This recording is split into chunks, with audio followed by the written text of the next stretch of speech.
এসো ভাই এসো, আমি জানতাম বোন তুই আসবি, কারণ তোমরা আর 5 জনের মতো নও।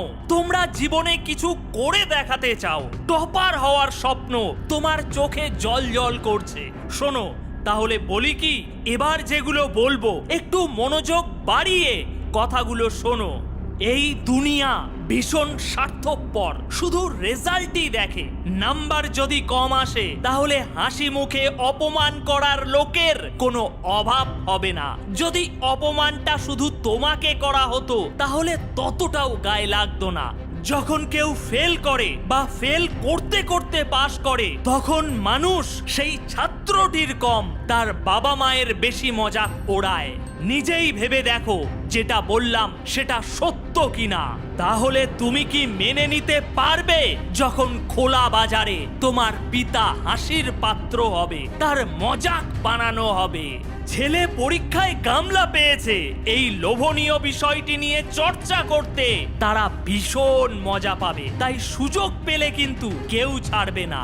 সেই দিনটা দেখার জন্য কি তারা আজ এত কিছু করছে তোমার জন্য? দোহাই তোমার, যেন এটা কখনোই হতে দিও না। কষ্টে তাদের বুকটা ফেটে যাবে। দেখো ভাই দেখো, বাস্তব সত্য তোমার সামনে তুলে ধরেছি, তবুও কি শোধরাবে না? এখনো বলবে ভালো লাগে না? দেখো, সময় কখনো মানুষকে সফল বানায় না, সময়ের সঠিক ব্যবহার মানুষকে সফল বানায়। আমি এটা শুনতেই চাই না আজ পর্যন্ত তুমি কি কি করেছো, আমি এটা দেখতে চাই আজকের পর থেকে তুমি কি করবে। দেরিতে হও তবে অবশ্যই কিছু না কিছু হও।